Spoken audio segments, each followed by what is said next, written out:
Okay, well, welcome to TCPalm's Florida State House of Representatives District 83 Forum. No. Now you're live. All right. Hi guys, welcome to the House of Representatives District 83 Forum. We welcome you here for TCPalm on behalf of TCPalm, and my name's Gil Smart, and I'm going to lead the questioning here. I would like to start with each of you, and we'll start with the challenger here, Mr. Theobald. Give yourself about a 3-minute introduction. Tell our viewers who you are, why you're running, what your background is, that sort of thing. Sure. Well, first I want to thank the editorial board here with TCPalm for having us today. My name is Matt Theobald, candidate for State House District 83. The first thing that I usually tell folks when introducing myself is that I'm a Florida native, born and raised right here on the Treasure Coast. I've lived here my entire life, currently teaching American government and economics at Martin County High School, the same high school from which I graduated. Background, I went to Florida State University. Before that, I attended Indian River Community College, back when it was called Indian River Community College.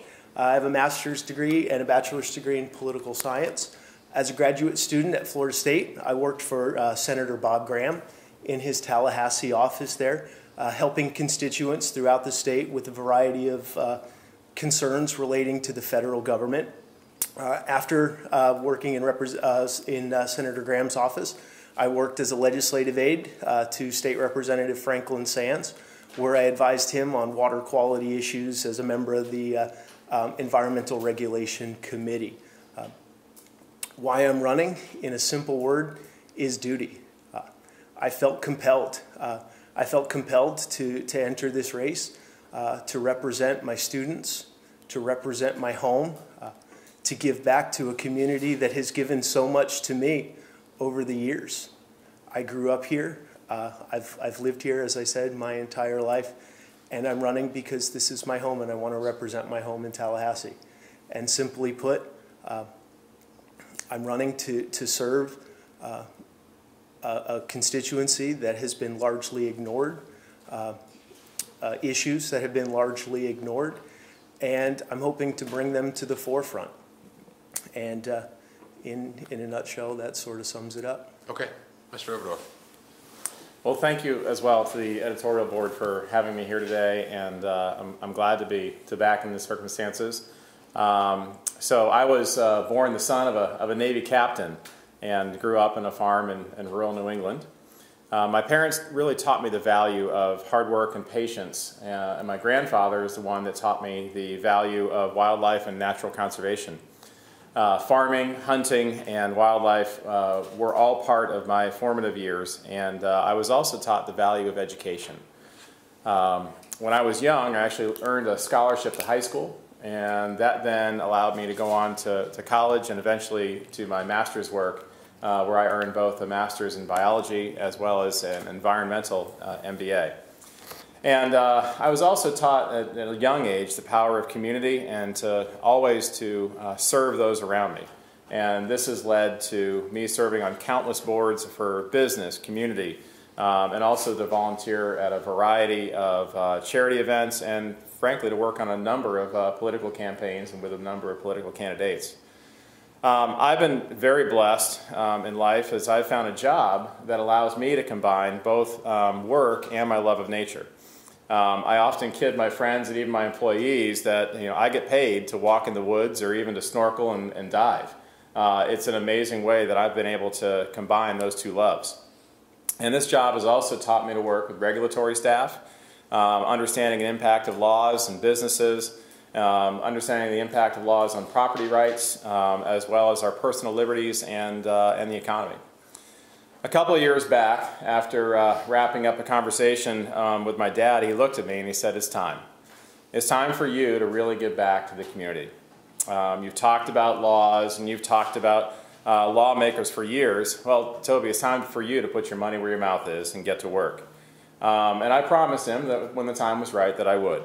Well, now almost 3.5 years later, I'm in a race to fulfill that promise. My dad now resides in Arlington National, but a promise is a promise. And what a time we find ourselves in, and timing really is everything. We find ourselves in the middle of a regional environmental crisis, and who knew that my master's thesis on the restoration of the Kissimmee River and years of garnering contacts within the region and around the state, they were all preparing me for an opportunity to serve this community. Whether it was Leadership Florida or Leadership Martin County, Christ Fellowship or prison ministry, hurricane relief trips or Haitian mission trips, Rivers Coalition or the Treasure Coast Regional Planning Council, each of these experiences has allowed me to gain the experience and knowledge to serve the Treasure Coast as a legislator. I pray that I have that opportunity on November 6th. Okay, very good. Ground rules here that I should have mentioned earlier. For the sake of helping this to keep moving, which we want to get through everything, if you're going a little bit long or you're straying a little bit off topic, I reserve the right to sort of try to rein you in a little bit. So, with that said, and this one we'll start with Mr. Overdorf. Sure. Obviously, there's a lot of issues facing this district. What, in your mind, is the number one issue when voters bring that issue up to you out on the campaign trail? What do you say to them? The number one issue, without a doubt, is our river and the estuary associated with our region, and frankly, the overall water pollution. And so that is the number one issue. Okay. And when voters bring this up to you on the campaign trail, what's your response? What do you say to them? That I'm uniquely prepared to handle the issue. That I've been working in this field for over 20 years. I understand and can follow a drop of water from Orlando to Shark Slough.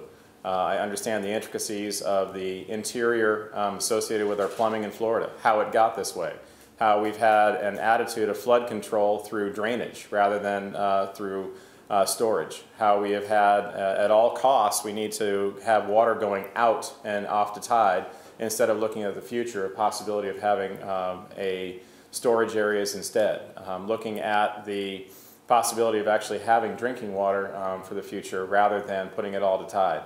When I tell folks that I'm trained as a biologist, to a T, each one of them looks at me and says exactly what we need. Here is an outlier for a person to be heading into the legislature, somebody who really understands the system, and that is an area that I feel very comfortable in dealing with and very, very strong. And so when I leave a door after the thousands that we've knocked on, each one of them look at me and said, you're the kind of guy that we need in Tallahassee. Okay. Mr. Theobald, same question to you. What's the biggest issue? What's your response when voters bring it up to you? Well, thank you, Gil. The number one issue that we face in Martin County and on the Treasure Coast is health. Health of our river, health of our economy, health of our people, and health of our students. In House District 83, we're ground zero for the legislature's failure to handle the health of our river. We've seen over 20 years the degradation of our estuaries as a result of freshwater discharges from Lake Okeechobee. You don't need to be a scientist to know that. I've protested discharges from Lake Okeechobee ever since I was a senior in high school, going back nearly 20 years. The health of our economy. We've seen an economy grow over the years, but is it actually growing in the right areas? And are people who truly need the help getting the help that they deserve? Relating to the health of our population, healthcare is most essentially a fundamental right, and the health and well-being of our students. As a teacher, I see in our classrooms every single day students who are afraid to go to school, teachers who are afraid to go to work. And simply put, that's just not acceptable. These individuals deserve better, and they deserve a legislature that's not going to let them down like it has been for the past 20 years. Okay.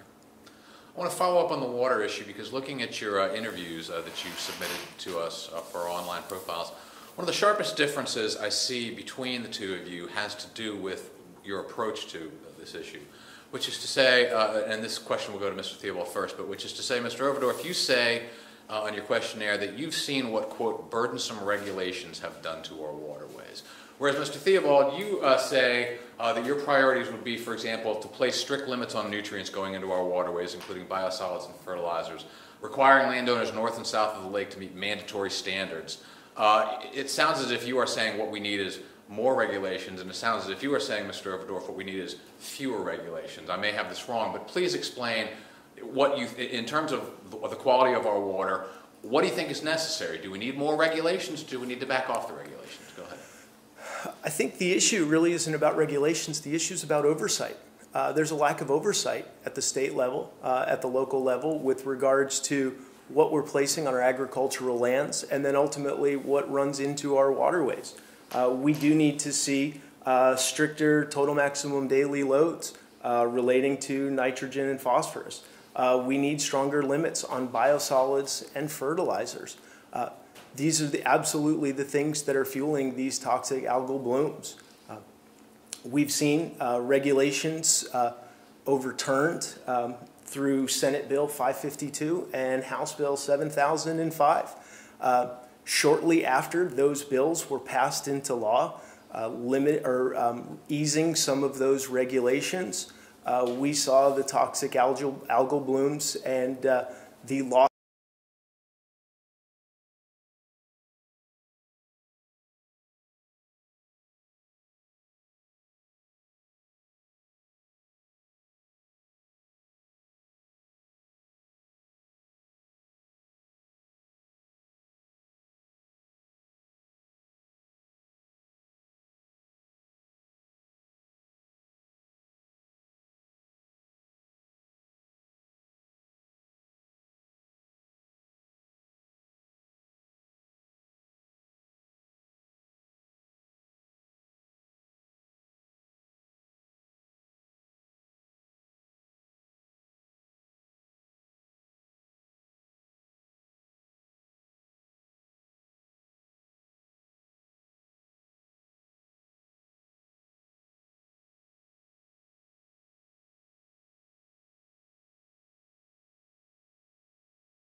off radio waves or Just something? an observation. Hang on just a second, guys. There was a time when we just interviewed people and You were listened back. to I know, isn't that amazing? Yeah, we couldn't really do this. You couldn't tell if we were listening or not. I just want to make sure you're still going out to every place that you... There you go. All right, we're live. All right. So if you want to ask the question again, too. I will. This goes to Mr. Oberdorf. Talk about your approach to regulation as it relates to our water problems. So our water problems have basically been a fundamental change from, we're looking now at, again, flood control through drainage. We're constantly trying to push water out, and our region and our area has suffered. This also has happened from Orlando coming down south as well. And I would like to see a shift instead towards additional storage happening, whether it's in the upper basin of the Kissimmee, the areas around the Kissimmee River itself, looking at along the C-44, and frankly, we have some new opportunities that would take localized drainage out of the system, and I don't think that we're really even looking at those yet. One of those being up at the Groveland STA, which is part of the northern Everglades estuary. It's a public-private partnership that really has not come online yet whatsoever. We could literally go in and approve it in this budgetary cycle, and it wowould be online next year. We wouldn't be waiting like the C-44 reservoir for these things to be coming online, and it would literally take an entire sub-basin out of existence for drainage out to the northern St. Lucie River. So those are areas that I'd like to focus on. I think that going back to looking at phosphorus and nitrogen, we need to be looking additionally at actually enforcing the current regulations rather than putting additional regulations on the books. And right now we're receiving, I talked to some of the biologists associated with the Kissimmee River restoration, and they have not seen a drop-off in the phosphorus and nitrogen coming down the river. In fact, they've seen an increase. And you would think that after putting the oxbows back into play, and taking the straight shot out of it, that you actually would see a decrease, and we haven't. So I think that we need to be looking north, and we need to be looking at enforcing the regulations that are currently on the books rather than coming up with even more regulations that may not be working. Okay. Sure. Just to be clear, Mr. Overdorf, do you think Florida's current mechanisms for enforcing those regulations are adequate? Is what's on the books today adequate for enforcing them? So are you speaking to manpower, or are you speaking to just the current regulations themselves? So right now we have current regulations that, in my opinion, don't have enough personnel to be supported. And so until we make an assessment over the personnel, I mean, right now you have in the Department of Agriculture, you basically have 2 people that are covering entire regions, and they can't do the inspections that they've been tasked with. They can't do the things that they've been asked to do. So I think that if we're looking at opportunities to at least see what's there before we start increasing regulations, I think we have the regulations that are there. But we don't have the manpower to be handling the enforcement of those regulations. Do you have anything to add to that, to be fair? Sure, I do. I think one of the best models for estuary restoration in the country is in the Chesapeake Bay area. And what we saw there was a placing of stronger regulations and a stricter enforcement of those regulations. When those regulations went in, they had very few teeth. When people started enforcing those regulations and started realizing that there were teeth associated with that, we saw some real change. So I think it's really a combination of both. And I think if we look to the Chesapeake Bay as a model to follow, I think we could see a real blueprint for how to solve our current water crisis. If I could just quick Sure. follow up on that, and if you look at the Chesapeake Bay model, it was actually also included, it was water quality trading associated with that. Water quality trading was a private business model that actually encouraged private business to get involved within that. It wasn't government regulations that necessarily brought forward the actual restoration effort. So it was a way that we actually had private business participating in environment, which is exactly what I've built my entire business on. I'm going to shift gears here slightly, and this question goes first to Mr. Oberdorf. Both of you are vying to replace outgoing Representative Gail Harrell. I want you to give Representative Harrell a grade for her time in office, for her performance in office, and I want you to tell our viewers how you would differ in terms of your approach that she does. Sure. I think that Ms. Harrell in her time there, she certainly deserves an A. She has given up so much of her time, and she's really given back to the community here. When you look at first Legacy Florida, which is one of the bills that she sponsored and brought forward, it earmarked and slated $200 million back to our environment and made sure that the Amendment 1 fund monies were being utilized specifically for that. So kudos to her for sponsoring that, for bringing that forward. Additionally, I don't think that Ms. Harrell gets enough credit for the time that she served children and families. And it's an unsung hero position within the Florida House, and she really championed that. As I make my way around the Treasure Coast, so many folks have asked me, well, what's your position on children and family? How are you going to replace Gail associated with that? I can't. I certainly can't replace Gail in the capacity that she has had with children and families.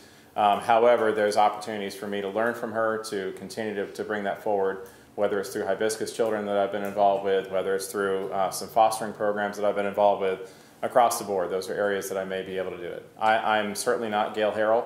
I don't even have anything red on today. But she's a legend in the Florida House, and she is somebody that will hopefully continue in another capacity, and I look forward to hopefully working with her when we get up there. Okay, very good. Mr. Theobald. As a teacher, I can tell you that grades aren't given, that grades are earned.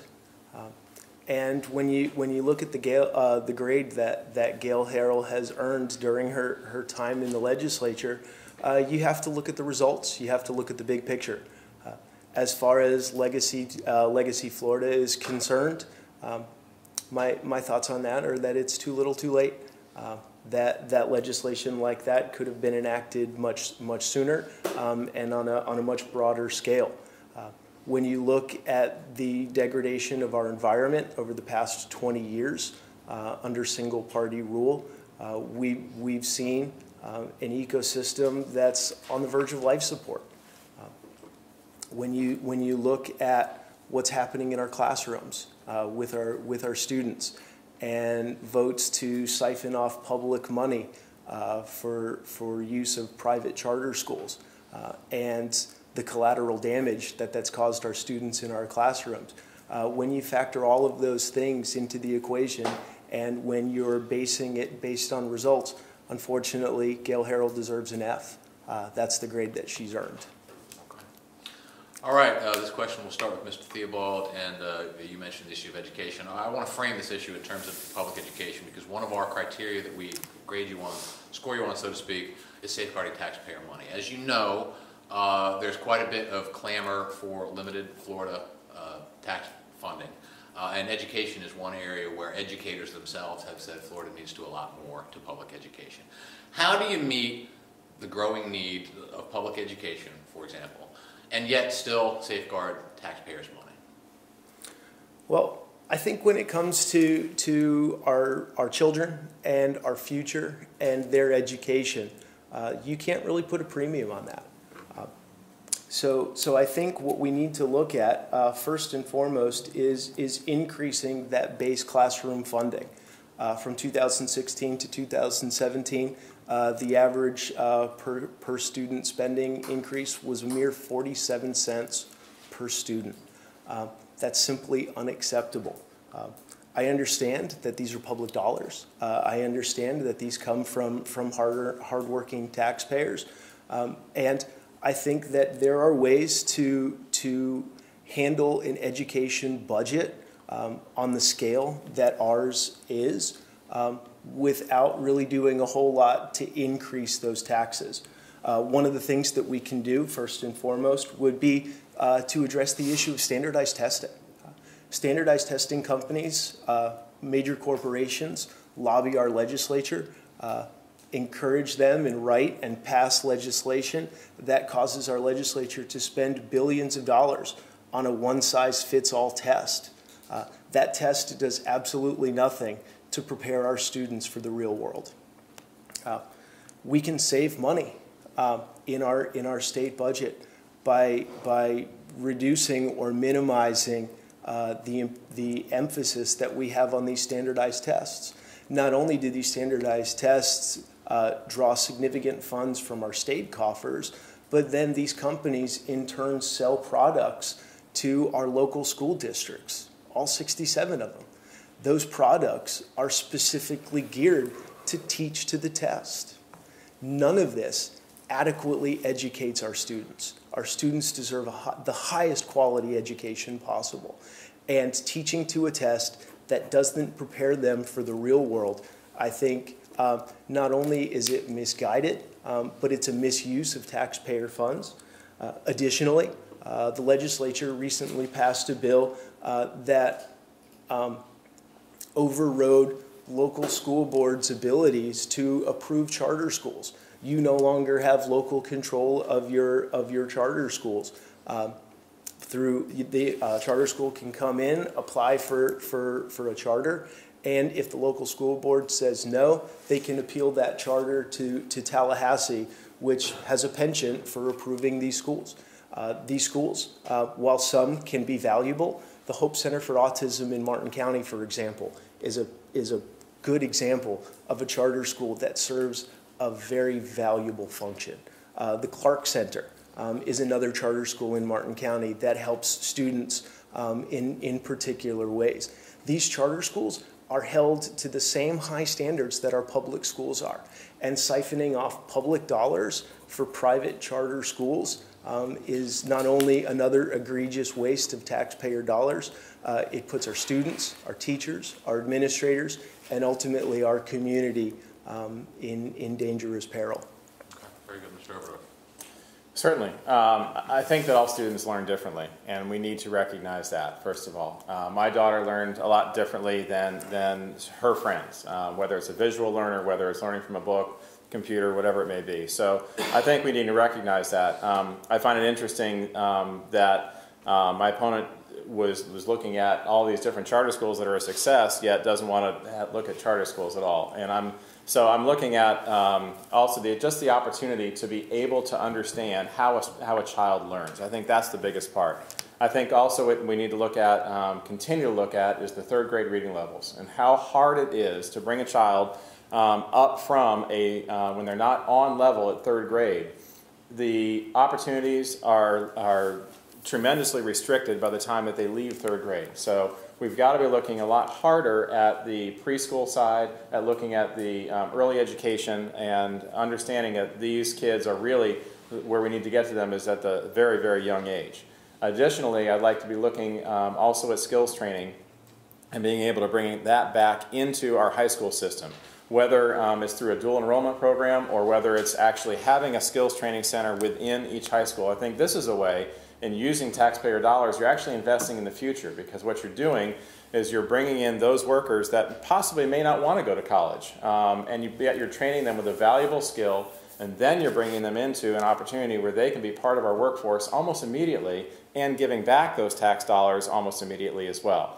So I can tell you right now, finished carpenters, plumbers, welders, electricians, computer-assisted design folks, all across the board, they could be learning these skills. By the time that they're 18, 19 years old, they're in a profession that they're able now to not only support a family, but also be able to give back to our community. And I think that is a great investment as you look at taxpayer dollars, and a good opportunity for our future. So that's an area that I would encourage. So those are two of my focuses, whether it's third grade reading levels and looking at that as a future, but also looking at skills training and bringing that back into our high schools.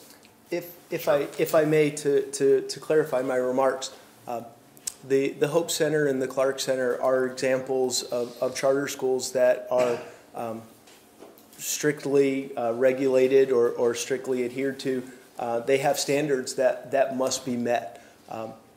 This is by choice, and this is through design. Not every charter school has those standards that they're required to meet. So I wanted to clarify that point.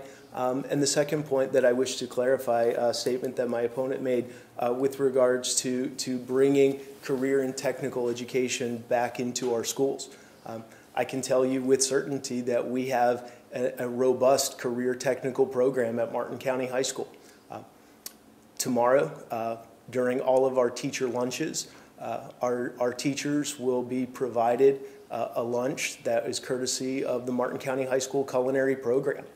These are students who spend as many as 4 years learning their trade, going on to illustrious trade schools to further hone their craft with regards to the culinary arts. We have a CNA program at Martin County High School that has a 100% pass rate, which means that students can take this course, they can graduate from high school, and they are a fully licensed CNA, job ready, day one, right off the bat. There are programs available. A lot of these programs are in jeopardy as a result of budget cuts. And so it's not that we need to bring these programs back, it's that these programs need to be reinforced. All right, we're going to start with Mr. Overdorf on this one. I want to talk about economic growth and quality of life. Quality of life is a phrase you hear often in this district, kind of a nebulous meaning, but I think people would talk about not making the river worse, for example, environmental sustainability, that sort of thing. But we also need economic growth. How do you balance the two? What's the right approach? Can we have robust economic growth without making our water situation worse? How do we do that?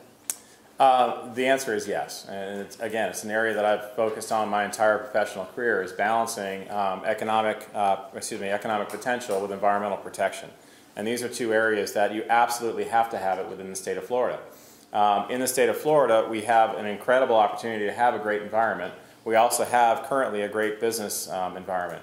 Combining those two is a way for Florida to continue. Now, I've been involved with economic development for literally 25 years. And most recently we had a brand new opening over in Tradition, where we've got a new industrial areas going in there. City Electric has just started a new project there where they're looking at increasing to over 250 jobs there. But we don't have the workforce to necessarily work with all of those. So we have to increase the opportunities to have a trained workforce. Again, going back to skills training, going back to attracting those young workers that are going to be able to handle the next workforce. Looking at combining that with the environment, I mean, in recent reports, the Indian River Lagoon is putting $4 billion back into our economy every year, whether through tourism, real estate, just bringing people back into this area here. that is something we need to recognize, the fact that we have this incredible asset, and yet we have to have that balance again of the regulatory side associated with whether it's drainage, storage, or the other things that I was talking with earlier, combined with the business side, and how do we, by increasing business, we then actually increase the opportunity to be able to have the restoration programs. If we're actually decreasing in our business and decreasing in the opportunities to create a wider tax base, we're decreasing the opportunities for environmental restoration. Right now, the state of Florida is $750 million ahead of the federal government in our restoration. And that is not because we have a stinking economy. It's because we have a robust economy. We have the opportunity to invest. And our leadership has said, yes, we're going to go ahead and put $750 million ahead of the feds and wait for them to hopefully catch up soon. Okay. Mr. Theobald. Can you repeat the question? Yeah, how do you balance economic growth and quality of life? Obviously, we need to protect quality of life here. You know, you could say that it's endangered on the basis of our ecological challenges, but we also need economic growth. What's the right path for that? As an economics teacher, I can tell you that our economy is a consumer-driven economy. And as it relates to economic growth, we have to look at what the current conditions are right now. St. Lucie County, the average, the median income is about $10,000 less than the national average. I find that simply unacceptable. When you look at consumer-driven economies and you look at the engine that drives those economies, that engine really has its heart, has its breath and its energy from the decisions that stem from people's kitchen tables. And when people have greater buying power, purchasing power through better wages, through a living wage, I feel that people are more comfortable in their decisions. It frees up more money for them to spend in the marketplace. And when they're forced to make difficult choices, like whether or not they're able to afford health care or send their children to child care, I feel that severely limits their economic potential. As it relates to our quality of life and restoration projects here in Martin and St. Lucie counties, I think construction projects relating to the McCarthy River Range offer tremendous benefit to growing certain sectors of the economy that way. But I do a lesson with my students where I ask them to envision a car of their choice, any kind of car that they want, and handing them the keys to the car and say, you have the freedom of the open road to go anywhere that you choose. And essentially, they tell me all kinds of great destinations that they wish they could travel to via car. And then I say, put the key in the ignition, turn the key, right, and you realize you have no gas. And then not only do you have no gas, but you pull out your wallet and you realize that you have no money for gas. Having the political and economic, or having the political freedoms that we have here in the United States without having the economic means to take advantage of them really puts us at a tremendous disadvantage. As I said before, our households are the engine that drives our economy. We need to be looking at measures that promote economic growth within the household so that they can make the decisions and they can, through their consumer choices, do what's best for the economy, for their own personal economy, as well as for the overall economy in the state of Florida. Okay, very good. I have one more question, and then I'm going to open the floor to my colleagues here. Another of the criteria that we score you on is ethics and commitment to transparency. So I want you both to talk, and this we'll start with Mr. Theobald here. I want you both to talk about a time in your life when you faced an ethical challenge. You could have done the wrong thing, and how you managed to do the right thing. Sure. I think as it relates to honesty and ethics and transparency, it starts with what I preach to my children in the classroom, and that is an open door policy. That is, everything that happens is brought into the light. Looking back over a career, having worked in the state legislature up in Tallahassee, serving a member of the legislature, we had opportunities where we encountered lobbyists on a daily basis who wanted access to our boss, who wanted 5 minutes, 10-minute meetings here and there. And these individuals simultaneously would offer concert tickets or tickets to baseball games. Being down in Fort Lauderdale, where my boss's district was in West Broward County, I'd have to drive by the used to be the Bank Atlantic Center where the Florida Panthers play. And I remember leaving work one day, getting an email from a lobbyist who offered tickets, box seats to go to the Panthers game. And it would have been really convenient for me to stop off on the way home, to go to a Panthers game, to enjoy an evening out. But I thought to myself, what is this person's intent? What is their intention in offering this to me? And this was not a friend. This was not a colleague. This was not somebody that I had regular interactions with. And it was suspect, in my opinion. And so when the time came to drive home from work that day, I drove right by the Bank Atlantic Center, got back to my apartment, and enjoyed a nice quiet evening watching the Panthers game at home. And I felt better about myself as a result of that. So. Sure. So I think it's interesting also. I mean, I guess, Matt, when you were up there, it was long before we put into place, the current party put into place the strong ethical laws that are in place now. And we're only allowed, as a state legislator, I think, to have a glass of water. I think is basically what it is now. So I think that there was a recognition that this was an area that needed to be fixed, and was under the current folks that are up there. So I look at that completely different. I've served on the Regional Planning Council as well as on the Small Business Advisory Board. Both are gubernatorial appointees, and both were governed by Sunshine. And throughout the entire time there, I worked under the Sunshine laws and understood that and have worked with that. As an environmental consultant, I've had a variety of stories that I could certainly tell you.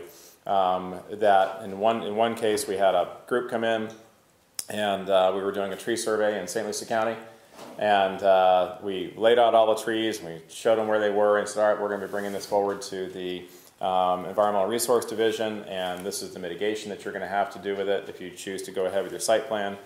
And the man said, well, why don't you just hold off on that for 2 months? I said, well, why would I, what's the plan? Do we need different financing or something like that? He said, I'm just going to take care of those trees. And I said, well, what do you mean by you're going to take care of those trees? He said, well, we'll just take care of them, and then you can come back and do your survey another time. And I said, this is my survey. This is what I'm going to be turning in. This is what is on the property now, and this is, as far as I'm concerned, this is what's on the property two months from now. So we no longer worked with that gentleman, but we certainly knew where the trees were located, and in fact he ended up never developing the parcel, never went forward with it. And that was an area where, with ethics, it's not about what you're doing in front of people, it's what you're doing when nobody's looking. And that's the part that I'm proud to say that I've always held myself to a higher standard associated with that. I've worked with Sunshine Laws previously. And I think our legislature has also recognized that ethics are a big part of what we are going to be faced with. Very good. All right, I'm going to let my colleagues have a chance here if they have any questions. I've got one for Mr. Overdorf. So as you know, we endorsed you in your primary race, and it was a different race, a Republican primary. And one of the things that we pointed out as being an asset to you is your environmental expertise, because you have a degree in biology. Well, we took some criticism for that assessment, and some of the critics said that you have used your environmental expertise to grease the skids for development projects. How do you respond to that criticism, which I'm sure you've heard as well? If somebody can tell me how I've skirted a regulation, how I have possibly gone around something that's in place, whether it be a state law, a local law, a county law, whatever it may be, please bring it forward. I have followed every single regulation that's on a book. I know what those regulations are, and I've actually been a part of writing some of them prior to them being approved or not approved. So I think that in knowing those regulations is an asset to our clients and an asset to working forward, just as you as a reporter know how to wordsmith and create different things. I as a consultant certainly know how to look at our regulations and see how that would work for a client or how it won't work. I think that the areas that I'm an expert in are areas associated with regulations and areas associated with those things that are currently on the books, and therefore whether it's determining where a wetland line is or whether it's determining how to do a permit for somebody, that's what we as a firm are able to offer to our clients. Just as a defense attorney would be doing the same thing, or a prosecuting attorney would be doing the same thing in front of a judge. We work with regulatory agencies, we work with our private clientele, and that's the profession that I have been associated with for quite some time. So to say that that I'm skirting regulations is just not factual, and I would challenge anybody to bring that forward and show me where I've skirted a single regulation. We haven't heard from you on Brightline yet, so I'm just hoping you two can briefly, in a minute or so, articulate your stance on Brightline and how you would address that issue as a representative in Tallahassee. So we'll start with Mr. Theobald this time. Thank you very much.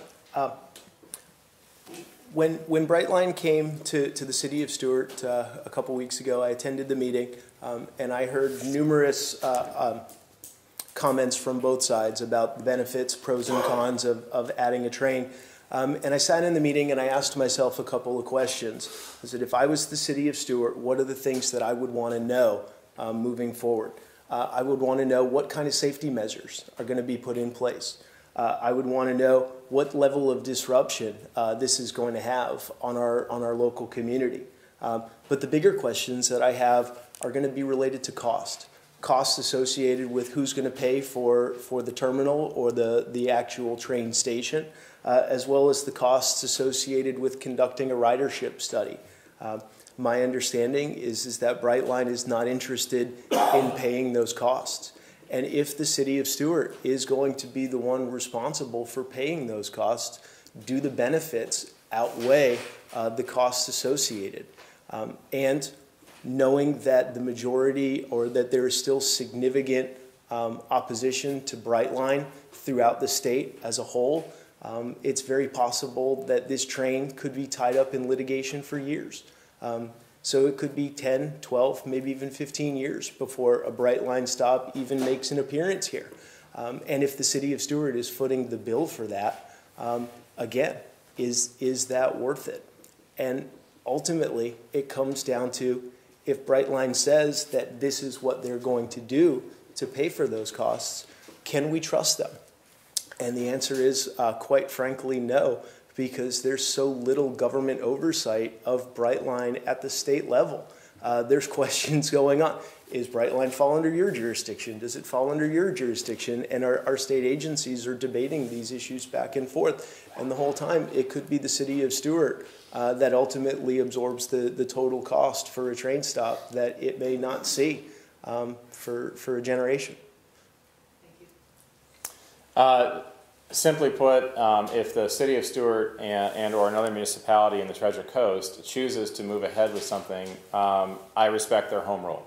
And home rule is an area that I'm very strong on, that I feel that is very appropriate here. And if the city of Stuart wants to move ahead with that again, is up to them. That being said, my job as a state legislator is to make sure that tax dollars are not being utilized, whether it's for crossings, whether it's for new materials going in, whether it's for safeguards associated with the train, that I've pledged this before and I will continue to pledge it, that the Florida tax dollars are not going to be utilized to fund a private industry associated with Brightline.